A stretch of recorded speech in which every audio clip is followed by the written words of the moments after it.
हिंदुस्तान के हर शहर में ऐसी दुकानें मिल जाती हैं जहां मालाएं, त्रिशूल, खड़ावें, सिंदूर और गेरुए रंग की धोतियां फरोख्त होती हैं। इसके अलावा पूजा पाठ के लवाजमात भी जगह जगह बिकते हैं। चुनाचे मैंने रामागुंदम शहर के बाजार में भी ऐसी ही एक दुकान ढूंढ ली। वहां से मैंने सिंदूर की छोटी सी प्लास्टिक की डिब्बी, रेठों की साधुओं सन्यासियों वाली मालाएं और एक गेरुए रंग की धोती खरीद कर थैले में रख ली। त्रिशूल और खड़ावे खरीदने की मैंने जरूरत महसूस न की। ये चीजें लेकर मैं सीधा एक हज्जाम की दुकान पर पहुंचा। मेरी फ्रेंच कट दाढ़ी के साथ सर के बाल भी काफी उगाए थे। मैंने दाढ़ी रहने दी और सर मुंडवा डाला। चौका ढाया की बस्ती के सिलसिले में मैंने मीनाक्षी वालों के घर वालों से बातों ही बातों में जरूरी मालूमात हासिल कर ली थी। चुनाचे मैं पैदल ही उस तरफ चल पड़ा। ये बस्ती शहर के दक्कन में एक पुराने तालाब के किनारे आबाद थी। तालाब के पीछे किसी पुरानी सराय के खंडर थे। इन खंडरों में जाकर मैं एक टूटे फूटे हुजरे में आ गया। यहाँ मैंने गेरुई धोती को सन्यासियों की तरह अपने जिस्म के गिर्द लपेटा। माथे पर प्लास्टिक की डिब्बिया में से सिंदूर निकाल कर विष्णु भगवान की 3 मुतवाजी लकीरें खींची। धोती, कुर्ता और चप्पल थैले में डालकर उसे वहीं एक जगह ईंटों के नीचे छुपा दिया और नंगे पांव सन्यासी साधु बना खंडर से निकलकर चौका ढाया बस्ती के दक्कन की तरफ चल पड़ा। दिन के 1-1:30 बजे का वक्त होगा। धूप निकली हुई थी। अगरचे हब्स था मगर किसी वक्त हवा भी चलने लगती। मुझे बताया गया था कि धनपति बदमाश का अड्डा बस्ती के दक्कन में कोने वाले मकान में है और ये बड़ा असर रसूख रखने वाला नामी गरामी बदमाश है। किसी में इतनी जरूरत नहीं थी कि उसके अड्डे की तरफ आंख उठाकर भी देख सके। मेरा हुलिया उस वक्त ऐसा था कि मुझे केसरी भी नहीं पहचान सकता था। आखिर मुझे बस्ती के कोने पर एक मकान नजर आया जिसके सहन की दीवार किसी मर्द की कमर तक पहुंचती थी। अंदर से एक भारी भरकम जिस्म वाला आदमी चटाई पर सिर्फ लंगोट पहने बैठा हुआ था। अपने मोटे बदन पर तेल की मालिश करवा रहा था। एक काला सा लड़का उसकी पीठ पर जोर जोर से तेल वाले हाथ चला रहा था। यही धनपति का अड्डा हो सकता था। कोने में मुझे 2 ड्रम और कुछ खाली बोतलें भी पड़ी नजर आईं। मैं तेज तेज कदमों से चलता हुआ मकान के दरवाजे पर आया। बेधड़क सहन में दाखिल हो गया और एक हाथ बुलंद करके जोर से नारा मारा और संस्कृत के एक श्लोक की सतर पढ़ी। मोटे आदमी ने फौरन हाथ जोड़ लिए और लड़के से कहा, रामू, साधु बाबा को अंदर से चावल ला कर दे। मैंने करख्त लहजे में कहा, अरे भागी, तेरे द्वारे लक्ष्मी देवी चल कर आई है और तू उसे दक्षिणा देकर रुखसत करना चाहता है। मेरे इस जुमले का मोटे हिंदू पर खातिर खा और कुदरती असर हुआ। फौरन उठा और झुककर बोला, पधारिए महाराज, मुझसे भूल हो गई, क्षमा कर दीजिए। उसने दीवार के साथ लगी चारपाई खींचकर बिछा दी। मैं उस पर आलती पालती मारकर बैठ गया। वो मेरे सामने जमीन पर बैठ गया और हाथ उसी तरह बांधे हुए था। महाराज, आप सन्यासी महाराज हैं। कोई ऐसा मंत्र बताइए कि मैं अपनी मोहनी को काबू कर सकूं। वो मुझसे बात नहीं करती। मैंने फौरन उसके कमजोर अकायद पर एक कारी ज़र्ब लगाने का फैसला किया और उसे तहक्कुमाना आवाज में कहा, मेरे करीब आ। वो जमीन पर बैठे बैठे खिसक कर मेरी चारपाई के पास आ गया। अब मैंने बिजली की तेजी से उसके सर के बालों को एक हाथ से पकड़ा और जोर से अपनी तरफ खींचा और उसकी आंखों में आंखें डालकर दांत पीस कर कहा, मोहनी के साथ साथ लक्ष्मी देवी भी तेरे कदम चूमने वाली है, परंतु केसरी तेरा रास्ता रोके खड़ा है। मैंने उसे जोर से पीछे धक्का दिया। वो पीछे गिर पड़ा। मैंने अपने चेहरे को गजबनाक बना लिया और दाएं बाएं नजर दौड़ाते हुए गुर्रा कर कहा, कहाँ है वो तेरा दुश्मन केसरी? उसे मैं भस्म कर दूंगा। अलख निरंजन। मुझे अभी तक उस मोटे आदमी का नाम मालूम नहीं हो सका था मगर मेरे इस ड्रामे ने उसे शिशदर और मेरा बेहद मुती कर दिया। उसने मेरा पांव अपने सर पर रख दिया और गिड़गिड़ाते हुए बोला, महाराज, मेरी सहायता करें। केसरी शुरू ही से मेरा दुश्मन है। वो एक मोहनी को अगवा करके करौंदी के जंगल वाले अड्डे पर ले गया है। महाराज, वो धनपति का खास आदमी है। मैंने झुंझलाकर कहा, धनपति भी अब तेरा कुछ नहीं बिगाड़ सकेगा। तूने हमारी सेवा की है, हम तेरी मदद करेंगे। बोल, केसरी कहाँ है? हम अभी उसे नर्क में पहुंचाए देते हैं। मैं ये मालूम करने के लिए बेताब था कि कमबख्त केसरी तो वहां अड्डे पर मौजूद नहीं, क्योंकि सिर्फ वही मेरी शक्ल से वाकिफ था। अगरचे मैं सन्यासी के भेष में था और मेरा सर भी मुंडा हुआ था, मगर खतरा था कि कहीं मुझे पहचान न ले। मोटा आदमी हाथ जोड़कर बोला, महाराज, वो रात को आया था और रात को ही वापस चला गया।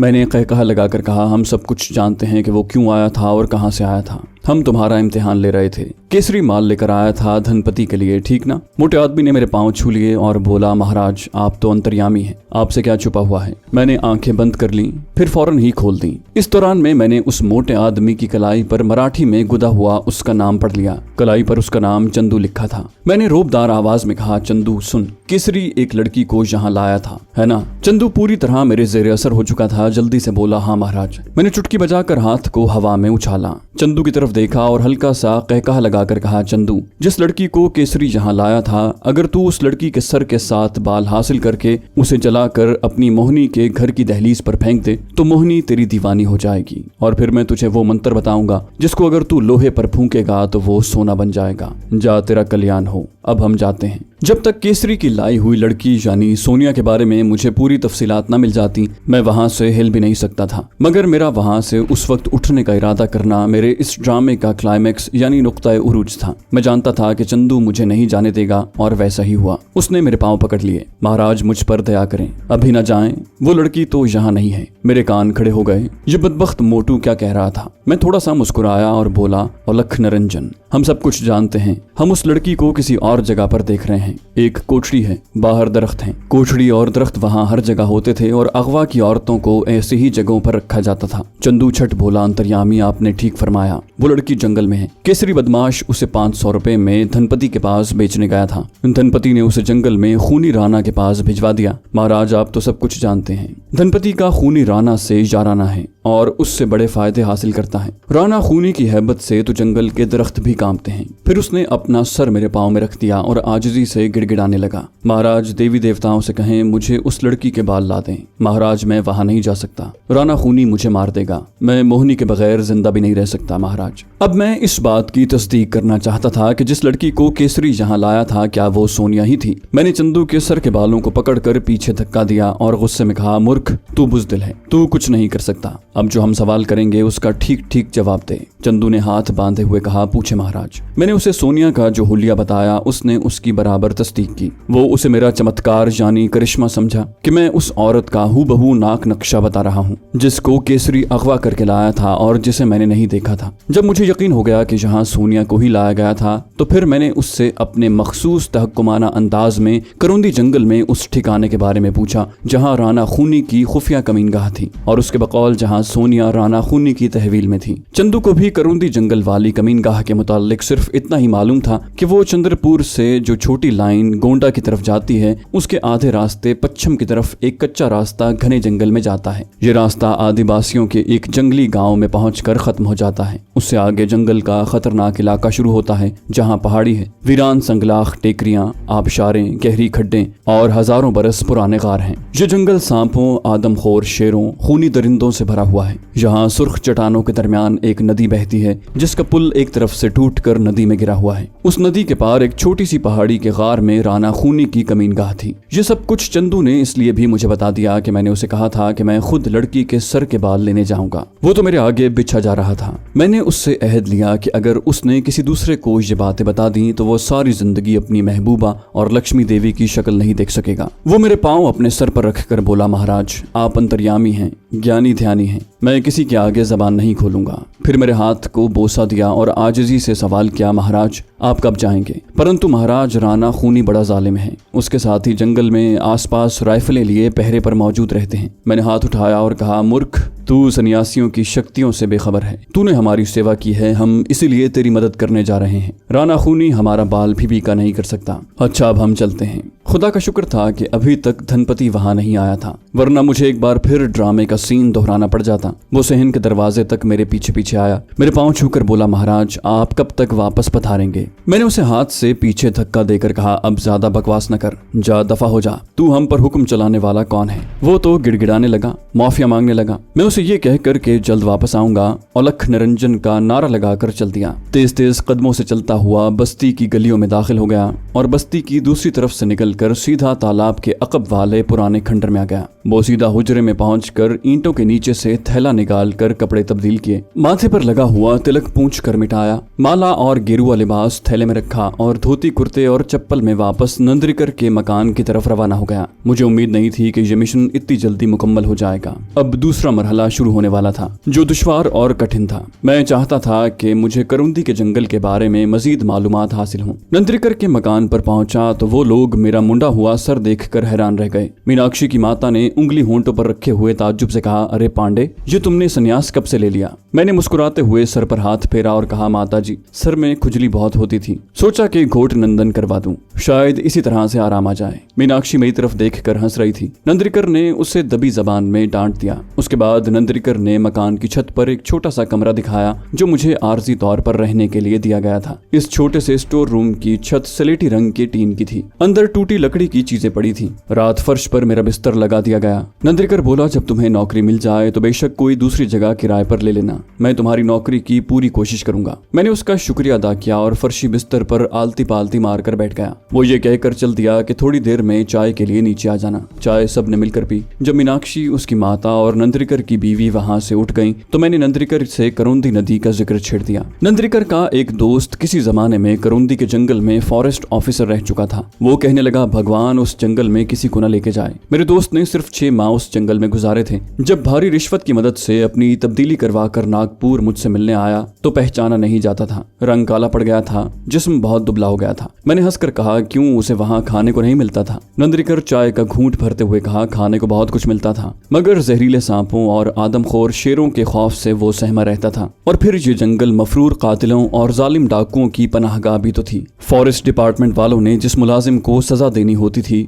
वो उसका तबादला करोंदी वाले जंगल की रेंज में कर देते। मगर तुम उस जंगल के बारे में इतना क्यों पूछ रहे हो? कहीं तुम्हारा भी इरादा किसी शेर को जहर देकर उसकी खाल उतारने का तो नहीं? मैंने किसी कदर ताज्जुब से पूछा, क्या वहाँ शेरों को जहर भी दिया जाता है? नंद्रिकर ने खाली प्याली मेज पर रखी और बोला, अरे भैया, उस जंगल में शिकारी जो शेर वगैरह का शिकार करने आते हैं उन्हें सरकारी महकमा परमिट इशू करता है, जिसकी रूह से वो 1 से ज्यादा शेर नहीं मार सकते। इस कानून की पाबंदी कराने के लिए सरकारी महकमे के चौकीदार वहाँ घूमते रहते हैं। लेकिन अक्सर वहाँ के आदिवासी लोग या शिकारी ऐसा करते हैं कि राइफल का फायर बिल्कुल नहीं करते और शेर की कछार में जहरीला गोश्त डालकर वापस आ जाते हैं। शेर जहरीला गोश्त खाने से हलाक हो जाता है तो उसकी खाल उतार कर भोपाल और दूसरे राजोड़ों में जाकर मुंह मांगी कीमत पर फरोख्त करते हैं। नंद्रिकर की जबानी ये भी मालूम हुआ कि करोंदी जंगल की सबसे बड़ी निशानी ये थी कि वहाँ 3 तरफ पहाड़ियां दीवारों की तरह खड़ी थी। उनके दरमियान में करोंदी के जंगल की खड्डें, गार, आबशारें, घने दरख्तों के झुंड थे। मैंने जब उससे इस्तफसार किया कि सुना है वहाँ सुर्ख चट्टानों के आसपास एक नदी बहती है जिसका पुल एक तरफ ढह गया है, तो वो बोला कि उसके बारे में मुझे कुछ इल्म नहीं। वो उठते हुए बोला, अच्छा, अब मैं अपने एक दोस्त के पास तुम्हारी नौकरी की बात करने जा रहा हूँ।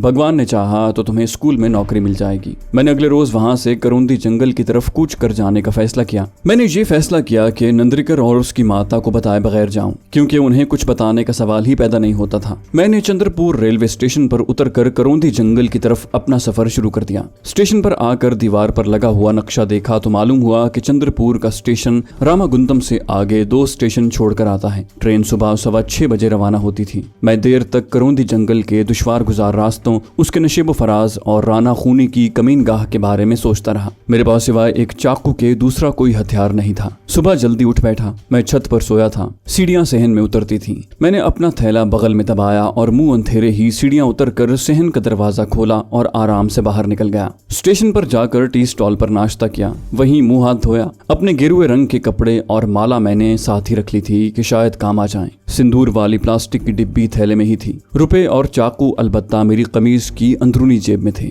मैंने हस्बे आदत 3rd क्लास का चंद्रपुर स्टेशन तक का टिकट खरीदा और प्लेटफॉर्म पर आकर एक तरफ टहलने लगा। ये पैसेंजर ट्रेन थी। आधा घंटा लेट आई। डिब्बे खचाखच भरे हुए थे। मुसाफिरों का रश मेरे लिए बहुत मुफीद होता है क्योंकि मुझे अपने आप को छुपाने में मदद मिलती है। मैं एक डिब्बे में घुसकर बैठ गया। ट्रेन हर स्टेशन पर खड़ी हो जाती। चंद्रपुर तक पहुंचते पहुंचते दिन के 11 बज गए। चूंकि यहाँ से गोंडा और जबलपुर को छोटी लाइन जाती थी, इसलिए यहाँ मुसाफिरों की काफी रेल पेल थी। सबसे पहले मैंने रेलवे स्टेशन और इंटेलिजेंस वालों की मौजूदगी का जायजा लिया। उस तरफ से मुतमईन होकर मैंने वेटिंग रूम में जाकर मुंह हाथ धोया। वहीं एक स्टॉल पर खड़े होकर थोड़ा बहुत खाना खाया। टी स्टॉल से एक डबल रोटी खरीद कर थैले में रखी और रेलवे स्टेशन से बाहर निकलकर चंदू की बताई हुई उस कच्ची सड़क की जुस्तजू शुरू की जो करोंदी जंगल को जाती थी। वहाँ कई छोटी बड़ी सड़कें थीं जो शहर की मज़ाफाती बस्तियों की तरफ जा रही थी। एक बूढ़ा आदमी छड़ी टेकता हुआ सामने से चला जा रहा था। मैंने उसे नमस्कार किया और हिंदी में कहा कि दादा, मुझे करोंदी जंगल में अपने एक फॉरेस्ट ऑफिसर से मिलने जाना है। उधर को कौन सा रास्ता जाता है? उस बूढ़े ने अपनी दाएं जानिब छड़ी से इशारा किया और कहा, वो सामने वाला रास्ता जाता है, पर तुम अकेले उस जंगल में मत जाना, बंदूक साथ ले जाना। बूढ़ा अपनी राह लगा और मैं उसको धन्यवाद कहकर उसकी बताई हुई सड़क पर आ गया। ये कच्चा रास्ता था। यही वो रास्ता था जिसके बारे में चंदू ने मुझे बताया था कि इस सड़क की एक जानिब तो खेत थे और दूसरी तरफ स्लेटी रंग की ढलानी छतों वाले क्वार्टर नुमा मकानात का सिलसिला दूर तक फैला हुआ था। सड़क के दोनों जानिब बिजली के खंभे लगे थे। मैं सड़क के किनारे खामोशी से चला जा रहा था और अपने अंदाज से ये जाहिर करने की कोशिश कर रहा था कि ये सारा इलाका मेरा देखा भाला हुआ है और मैं कोई अजनबी नहीं हूँ। रास्ते में एक गंदा नाला भी आया। उसके पार आबादी के मकान खत्म हो गए। खेतों में ढोर डंगर चरते नजर आ रहे थे। यहाँ ज्यादातर धान के खेत थे और बीच में संगलाख ऊंची नीची जमीन के टुकड़े भी आ जाते। दूर कुछ फासले पर अब मुझे दरख्तों की कतार दिखाई देने लगी जो शुमाल की तरफ से पीछे को चली थी। यकीनन यही वो जंगल था जो उस वक्त मेरी मंजिल थी। दाएं बाएं दरख्तों के झुंड आने लगे। मजीद आधा घंटा चलने के बाद मैं घने दरख्तों की ऊंची दीवारों के पास पहुंच गया। पगडंडी यहाँ से जंगल में दाखिल हो जाती थी। मैंने अल्लाह का नाम लिया और जंगल में दाखिल हो गया। यहाँ से जंगल ज्यादा घना नहीं था। महागनी और साल के दरख्त फासले फासले पर खड़े थे। उनके झाड़ इतने गुंजान और फैले हुए थे कि जैसे एक छत सी तनी हो। मैं पगडंडी पर ही चला जा रहा था। जब मैं काफी दूर निकल आया तो रुक गया। इर्द गिर्द का जायजा लिया। फजा खामोश थी। कभी कभी किसी परिंदे के बोलने की आवाज आ जाती। पगडंडी से हटकर मुझे एक दरख्त नजर आया जो सूख चुका था। उसके तने में जमीन के अंदर एक गड्ढा सा बन गया था। मैंने करीब आकर देखा। गड्ढे में झाड़ झनकार की भरमार थी।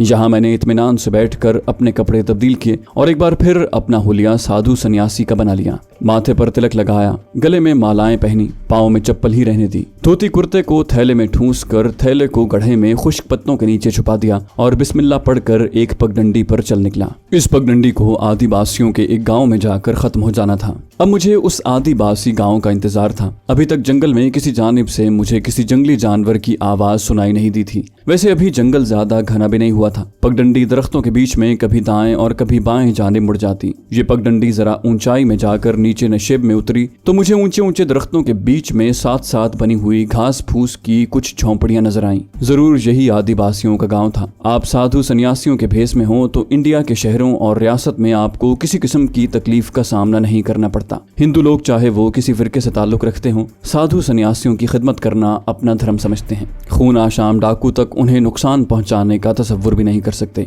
इसलिए मैंने ये बहरूप भरा था। गांव के करीब पहुंचकर मैंने औलख निरंजन का नारा बुलंद किया। झोंपड़ियों की तरफ से किसी कुत्ते के जोर जोर से भौंकने की आवाजें आने लगी। फिर कुछ नीम बरहना आदिवासी दरख्तों के पीछे से निकलकर झोंपड़ियों के सामने आ गए और जिधर से मैं चला रहा था उधर देखने लगे। एक आदिवासी के हाथ में डा था जो तलवार से ज्यादा काटदार और मोहलक होता है। मैंने उनके करीब जाकर एक जबरदस्त नारा लगाया और हाथ ऊपर उठाकर जैसे उन्हें आशीर्वाद दी और तमिल जबान में बड़े रोबदार लहजे में कहा, विष्णु भगवान और काली देवी तुम पर मेहरबान हुए हैं। हम विष्णु के पुजारी हैं। जंगल में घूम फिर कर भगवान की लीला देखते हैं। जिस आदिवासी के हाथ में डा था उसने डा जमीन पर रख दिया। सबने हाथ बांध लिए और झुक गए। उनकी कुछ औरतें लहंगे और कुर्तियां पहने झोंपड़ियों से निकल आईं और हाथ बांधकर खड़ी हो गईं। उन सब के रंग स्याह थे। मुझे मालूम था कि आंध्र प्रदेश के घने जंगलों में आबाद आदिवासी तमिल और तेलुगु जबान बोलते हैं। तेलुगु में रवानी से नहीं बोल सकता था जबकि तमिल पर मुझे काफी उबूर था। उन बेचारों ने फौरन जमीन पर हिरन की खाल बिछा दी। मैं उस पर ज्ञानी ध्यानी साधुओं की तरह आलती पालती मारकर बैठ गया।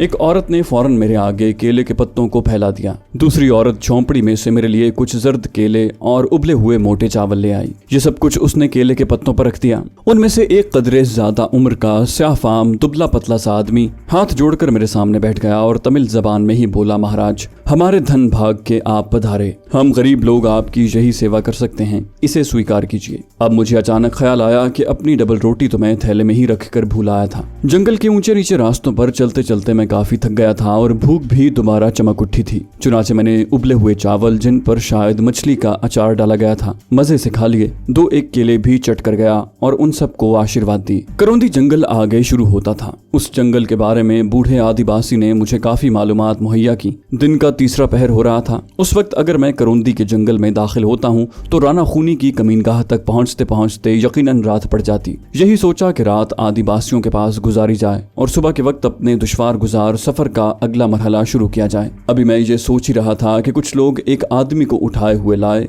जिसको जहरीले सांप ने काट लिया था। उस आदमी पर गशी तारी हो रही थी। मेरे पास जो उधेड़ उम्र का आदिवासी था वो फौरन बोला, इसे लिटा दो। वो तेजी से अपनी झोंपड़ी में गया और अंदर से मिट्टी की एक ढकी हुई प्याली ले आया। उसमें से काले रंग के महलूल के कुछ कतरे उसके मुंह के अंदर टिपकाए। प्याली उसने जमीन पर रख दी। अब वो उस आदमी के सीने को आहिस्ता आहिस्ता हाथ से मलने लगा। चंद सेकंड के बाद ही उस आदमी ने आंखें खोल दी और उठकर बैठ गया। मैं समझ गया कि ये किसी खास जड़ी बूटियों का अर्क है। ये मेरे लिए बड़ी काम की चीज थी। मैंने औलख निरंजन का नारा लगाया और कहा, भगवान ने जड़ी बूटियों में बड़ा असर रखा है। बूढ़ा आदिवासी मिट्टी की प्याली लिए मेरे पास आ गया और बोला, महाराज प्रभु की दया से वो अच्छा हो गया है। मैंने गर्दन उठाकर कहा, भगवान ने उसी के लिए हमें तुम्हारे पास भेजा था कि तुम्हें कोई तकलीफ ना हो। मैंने बातों ही बातों में उससे पूछा कि प्याली में कौन सी दवा थी। उसने बताया कि वो किसी जड़ी बूटी का अर्क था जो तराई के गहरे खड्डों में उगती है। फिर वो झोंपड़ी के अंदर गया और मिसवाक की तरह की एक सूखी हुई छड़ी लाकर मुझे दिखाई। ये है वो बूटी महाराज। मैंने झट से कहा, हाँ, मैं इन तमाम जड़ी बूटियों को जानता हूँ। ये जड़ी बूटियां हमारी सेवक हैं। लेकिन मैंने उससे वो जड़ी बूटी लेकर अपने पास ही रख ली। आगे जंगल जहरीले सांपों से भरा हुआ था और मुझे उस बूटी की जरूरत पड़ सकती थी। जब रात हो गई तो आदिवासियों ने झोंपड़ी के आगे अलाव रोशन कर दिया और ढोल की थाप पर उसकी गर्दान की। औरतें और मर्द रक्स करने लगे। मिट्टी के घड़े में से वो ताड़ी निकाल कर पी रहे थे और वालेहाना रक्स कर रहे थे। जंगली रक्स और ताड़ी हजारों बरसों से ये चीजें उनके साथ चली आ रही थी। रात को मेरे लिए उन्होंने झोंपड़े के बाहर बांस की एक खाट पर हिरन की खाल बिछा दी और पास ही पास हल्की सी धूनी लगा दी ताकि मच्छर तंग न करें। एक औरत मेरे पांव दबाने लगी। कुछ देर वो मेरे पांव दबाती रही। मैंने उसे मना न किया क्योंकि ये उनकी धार्मिक रस्म थी। फिर जब मुझे नींद आने लगी तो मैंने उसे चले जाने का हुक्म दिया और आंखें बंद कर ली। आधी रात को मेरी आंख खुल गई। एक आदिवासी भागकर मेरी खाट के करीब से गुजरा। उसके हाथ में बर्छी थी और मैं उठकर बैठ गया। गैर शौरी तौर पर मेरा हाथ सरहाने के नीचे रखे हुए चाकू की तरफ बढ़ा। दूसरा आदिवासी मेरे करीब से नेजा लिए हुए गुजरा था। अपने आप ही हाथ जोड़कर बोला, महाराज, बाघ आ गया था, उसे भगा दिया है। अब मुझे एहसास हुआ कि मेरी आंख किसी शेर की धाड़ पर खुली थी। मैं लेट गया। ठंडी ठंडी हवा चल रही थी। धूनी धीमी पड़ गई थी मगर मैंने अपनी गिरवी चादर जिस्म पर तान रखी थी। मुझे नींद आ गई। दूसरे दिन सुबह सुबह मैंने एक करीबी छोटे से तालाब पर जाकर गुस्ल किया, थोड़ा बहुत खाया और आदिवासियों को आशीर्वाद देता हुआ उनसे रुखसत हुआ। सांप के जहर से बचाने वाली मिसवाक मेरे पास ही थी। बूढ़े आदिवासी ने मुझे बताया था कि अगर उसका छोटा सा टुकड़ा मुंह में डालकर चबाकर निगल लिया जाए तब भी सांप का जहर बेअसर हो जाता है। अब मेरे सामने करुंदी का भयानक जंगल था जिसके बारे में मैंने तरह तरह की आसेबी और दहशत अंगेज कहानियां सुन रखी थी और जो मेरे मिशन की असल आमाजगाह था। तो दोस्तों, ये थी हमारी आज की एपिसोड। उम्मीद करते हैं आपको हमारी कहानी पसंद आई होगी। जाने से पहले इस वीडियो को लाइक कीजिए और शेयर करना मत भूलिए। कमेंट करके हमें बताइए कि आपको हमारी वीडियो कैसी लगी। और अगर अभी तक आपने इस चैनल को सब्सक्राइब नहीं किया तो इसे सब्सक्राइब कीजिए और बेल आइकन दबाकर ऑल नोटिफिकेशंस ऑन कर लीजिए।